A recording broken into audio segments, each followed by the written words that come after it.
Que Dios te bendiga. Quiero hoy traerte esta reflexión bajo el tema Jesús sigue diciendo arrepentíos y convertíos. Vamos a estar leyendo el libro de los Hechos, capítulo 3, verso 19. Dice así en el nombre del Señor Jesucristo. Así que arrepentíos y convertíos para que sean borrados vuestros pecados, para que vengan de la presencia del Señor tiempos de refrigerio. Aleluya.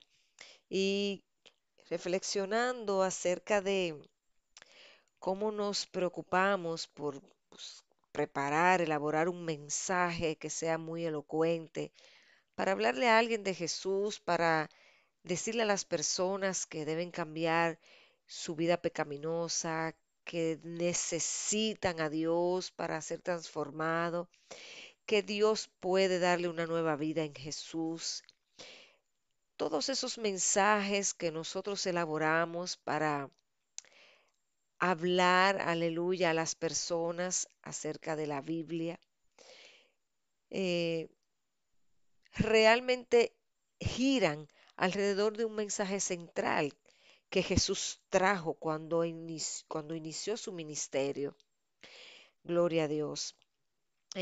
Y pensaba yo en esto, que muchas veces buscamos palabras que nosotros mismos quizás vemos que estamos tratando como de no decirle a la gente las cosas tan crudamente por temor a ofenderles. Pero Jesús fue tan claro, fue tan llano. Y cuando vemos a Juan el Bautista, que dice la palabra, dice la Biblia, que vino a abrir el camino, a preparar el camino para Jesús. Cuando escuchamos la forma en que Juan el Bautista predicaba, eh, la Biblia no relata grandes discursos, sino que el mensaje central era este: arrepentíos y convertíos. Gloria a Dios. Y cuando buscamos la palabra arrepentimiento, que viene del griego metanoia, que significa cambio de mentalidad, significa una mente nueva, gloria a Dios. Eh, Podemos ver también cómo el apóstol Pablo se refirió a esto ahí en el libro de los Romanos capítulo 12 versículo 2, diciendo: no os conforméis a este siglo, sino transformaos por medio de la renovación de vuestro entendimiento, para que comprobéis cuál sea la buena voluntad de Dios, agradable y perfecta. Aleluya. Y si hablamos de la palabra conversión, que viene del griego epistrefo, que significa volverse a, es decir, que significa volverse a Dios. Cuando unimos estas dos palabras, debemos arrepentirnos de nuestra pasada manera de vivir, de nuestra mente vieja que está viciada, esos pensamientos que están viciados con el pecado, con ese hombre que se inclina a buscar sus propios deleites. Entonces, dejar todo eso y volvernos a Dios. Cuando leemos también ahí en el libro de Mateo capítulo 3 del 1 al 2, la Biblia relata cuando Juan el Bautista vino con su mensaje. Dice: en aquellos días vino Juan el Bautista predicando en el desierto de Judea y diciendo: arrepentíos, porque el reino de los cielos se ha acercado. Y cuando aquí Juan el Bautista habla de que se arrepintieran porque el reino de los cielos se había acercado, sabemos que todo el pueblo de Israel guardaba mucho lo que era la ley, estuvo siempre girando alrededor de los mandamientos, de las leyes, todas esas ordenanzas que se les había dado. Y sabemos que cuando Juan el Bautista llega con este mensaje, que era el cumplimiento de la ley, sino con un cambio desde adentro, desde el corazón. Y él le dice que se arrepientan porque el reino de los cielos se había acercado, o sea, porque venía un rey, venía uno que iba a gobernar, no tomando en cuenta solamente lo que se veía por fuera, sino todo aquello que el ser humano portaba desde adentro. Y para poder formar parte de ese reino, de ese nuevo sistema, las personas tenían que ser movido de ese viejo hombre que se preocupaba mucho solamente por la apariencia de guardar la ley por lo que los pecados que se veían, pero habían cosas internas sin resolver. Y Jesús venía con un reinado que tenía que ver con las intenciones de las personas. Entonces, para formar parte de ese reino había que arrepentirse, había que borrar toda esa forma anterior en que se entendía que se estaba agradando a Dios, porque ya no solamente involucraba lo que la gente veía, sino que también involucraba mis pensamientos, mis deseos y mis sentimientos. Gloria al Señor.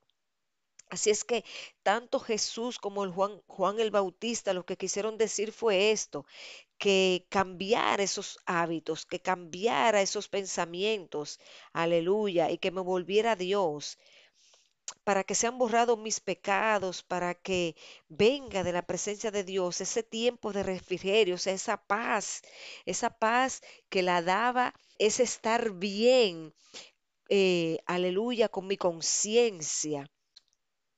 Y cuando yo cambio mi manera de actuar, cuando yo decido no seguir cometiendo acciones pecaminosas, mis pecados se borrarían. Aleluya, esos pecados son borrados.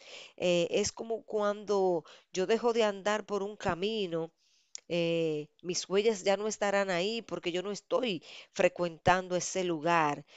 Aleluya. Así es cuando nosotros cambiamos nuestra manera de vivir, veré el bien y la misericordia de Dios, recibiré cada promesa que Él tiene para mi vida, me irá bien porque andaré por sus caminos y su mano entonces será la que me va a guiar.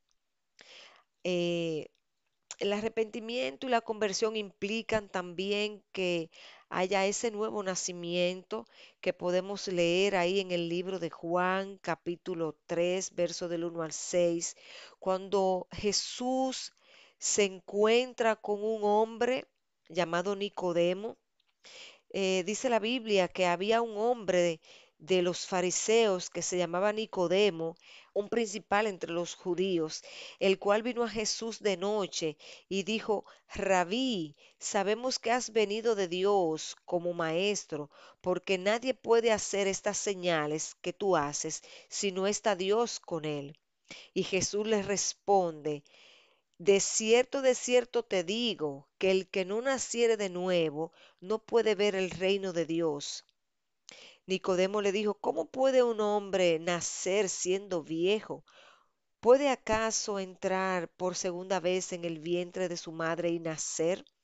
Jesús respondió, de cierto te digo, que el que no naciere de agua y del Espíritu no puede entrar en el reino de Dios.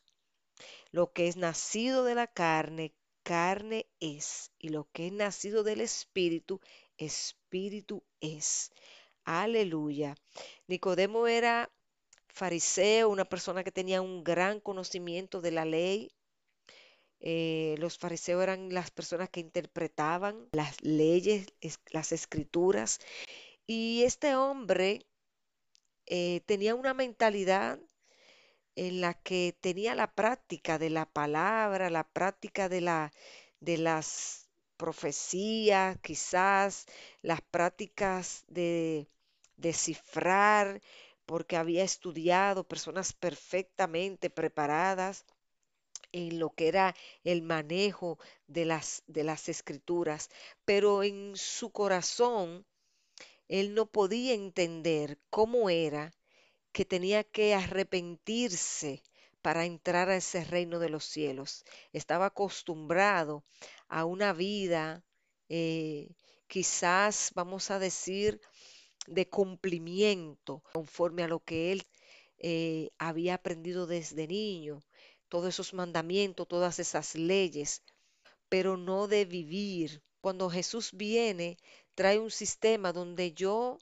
ya no es solo que hable de la palabra, sino que la pueda vivir. Y cuando habla aquí de que tiene que nacer del agua y del espíritu, sabemos que cuando Jesús, las personas venían a él para ser bautizadas y cuando venían a ser bautizadas por Juan, las personas eran cautivadas por este evangelio de amor, este evangelio que motivaba a las personas a cambiar su vida, su estilo de vida. Y cuando ellos venían para ser bautizados, lo que significaba sumergirse en esas aguas, era como que eran limpiados, eran transformados a través de, de ese sumergirse. Y cuando salían de esas aguas, entonces brotaba un hombre que venía con una nueva mentalidad, un hombre que venía con una nueva disposición, con esa conciencia de que la intención de mi corazón también importaba, porque en aquel tiempo las personas cumplían el mandamiento, por ejemplo, no fornicarás, no adulterarás, pero cuando Jesús viene le dice, es que si tú piensas en una mujer para estar con ella, ya tú adulteraste. Cuando Jesús se refiere aquí a nacer del agua y del espíritu, cuando hablamos del nacimiento del agua, está siendo como una declaración pública de que yo estoy renunciando a ese viejo hombre, yo estoy renunciando a mi vida pasada, estoy renunciando a mis pensamientos anteriores, todo aquello que yo cometía, todas las cosas, aleluya, todo ese caminar que quizás está marcado con cosas que no agradaban a Dios. Yo estoy simbólicamente renunciando a todo eso. Pero cuando se habla de nacer del Espíritu, entonces ya está involucrando mi interior, está involucrando mi intención, está involucrando mi esfuerzo para cambiar, mi esfuerzo de caminar con Dios, está involucrando mi sacrificio. Cuando Jesús dice que el que quiera venir en pos de él, niéguese a sí mismo, tome su cruz y que le siga. Esa cruz es mi renuncia a todo eso que yo declaré cuando yo me sumergí en las aguas y salí otra vez. Así es que cuando Jesús habla de que tome su cruz y sígame, es que yo tome ese hombre viejo que hay dentro de mí y lo lleve al sacrificio, que lo cuelgue en ese madero, aleluya, que es lo que luego vemos que Jesús hizo. Él fue a la cruz y Jesús murió en esa cruz dando su vida para darle vida a todo el que creyere en su nombre. Así es que una nueva vida en Cristo requiere que yo practique el perdón, que practique el amor, la bondad, la misericordia, el dominio propio. La salvación implica que yo confiese con mi boca que Jesús es el Señor y que cree en mi corazón que Dios le levantó de entre los muertos, porque con el corazón se cree para justicia, pero con la boca se confiesa para salvación, tal como dice Romanos 10, verso del 9 al 10. Así que el mensaje de buenas nuevas de salvación hoy sigue siendo el mismo de ayer. Arrepentíos porque el reino de los cielos se ha acercado. Jesús es el Señor y Él vino para que tengamos vida y para que la tengamos en abundancia. Es tiempo de salvación, es tiempo de convertirse y arrepentirse. Mientras tenemos vida, mientras estamos respirando, hay tiempo de ser transformado, hay tiempo de cambiar. Gloria a Dios. como dijo el rey Salomón, el hombre más sabio que revela la escritura. Dice que todo lo que te venga a la mano para hacer algo conforme a tus fuerzas, porque allí en el Seol a donde vas no hay obra, no hay nada que hacer, allí no hay oportunidades. Allí no hay oportunidades, pero mientras tanto el mensaje de salvación sigue siendo arrepentíos y convertíos para que sean borrados vuestros pecados y para que vengan de la presencia del Señor tiempos de refrigerio. Aleluya. Dios te bendiga, que Dios te guarde. Que el Señor haga resplandecer su rostro sobre ti y ponga en ti paz. Amén.